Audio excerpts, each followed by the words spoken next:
Regardez votre reportage tranquillement avec Super U, commerçant autrement, à Maran. Vendredi 13 novembre à La Rochelle, les techniciens et les artistes du département ont voulu se faire entendre dans une manifestation un peu particulière, mesures sanitaires obligent. Car avec la deuxième vague d'épidémie et ce deuxième confinement, les intermittents du spectacle et les organisateurs d'événementiels tirent encore un peu plus la langue. En comité restreint et en extérieur, la quarantaine de personnes présentes a dénoncé les mesures gouvernementales, interdisant les événements culturels, spectacles et autres festivals. Des mesures qui, malgré une année blanche, le soutien financier du gouvernement et des collectivités locales risquent de laisser beaucoup d'entre eux sur le carreau. Aujourd'hui, la perspective d'avenir, elle est très incertaine, voire inexistante dans tous les discours aujourd'hui politiques qui sont annoncés. C'est-à-dire qu'on ne nous donne pas de réponse claire.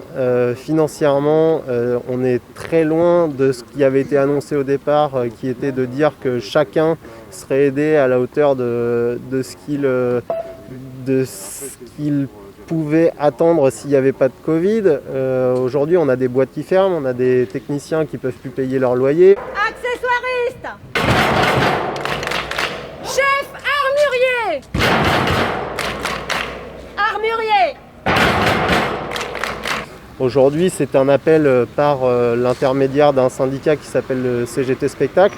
Donc on a utilisé en fait ce prétexte-là pour pouvoir faire une performance artistique sur un lieu symbolique à La Rochelle.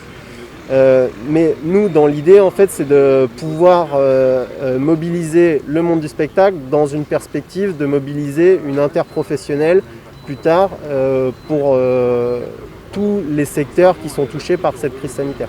La baisse de revenus pour les intermittents va jusqu'à 75% pour certains d'entre eux, et les entreprises en lien avec le monde du spectacle ainsi que les organisateurs d'événementiels ne sont pas mieux lotis. À l'image de Laurent Fluteau, patron de la société d'événementiel In Situ, qui affiche une perte de quelques 750 000 €. On fonctionne de manière un peu aléatoire au quotidien en fonction des demandes. Moi, j'essaie de maintenir une vie dans l'entreprise en embauchant tous les jours, mais tous mes salariés sont au chômage partiel depuis le 16 ou le 17 mars et nous sommes à l'arrêt depuis le 27 février. Est-ce que vous vous sentez soutenu par l'État à l'heure actuelle ?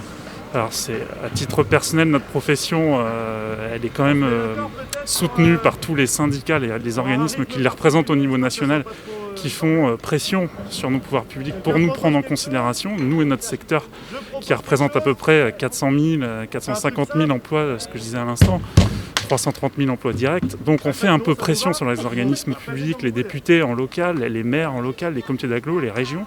On a des aides qui arrivent. Et malheureusement, on est dans le doute permanent. Et les entreprises n'aiment pas le doute. Là où il y a le doute, il n'y a pas d'action. Et donc malheureusement, nos clients ne peuvent pas se projeter, donc ils ne font pas d'événements. Donc moi j'ai le sentiment qu'au niveau national, l'État fait des choses, active des leviers financiers notamment, mais pour autant il reste toujours des zones malheureusement de porosité. Moi j'en fais typiquement partie et à titre personnel, mon entreprise ne bénéficie pas d'aide. Moi je suis gérante d'une société qui fait de l'activité de soutien au spectacle vivant. Donc aujourd'hui nous on a 80% de chiffre d'affaires en moins et ça c'est une réalité. Bien sûr il y a des aides de l'État, mais aujourd'hui en fait c'est pas une aide de 1 500 € qui permet de permettre de payer nos charges d'un bâtiment, puisqu'il y a aussi bien sûr tous les loueurs de matériel événementiel, de son, lumière, etc., qui ont besoin de bâtiments de grande surface. Et aujourd'hui, beaucoup d'investissements et beaucoup de charges ne permettront pas à ces gens-là de continuer leur activité l'année prochaine. Et ça, c'est une réalité. Pour les professionnels, c'est l'avenir de la culture en général qui se joue en cette période de confinement. Car sans artistes, pas de spectacle, et si trop de techniciens venaient à disparaître en 2020 par manque de revenus, qui pourra assurer techniquement les concerts et les spectacles après l'épidémie ?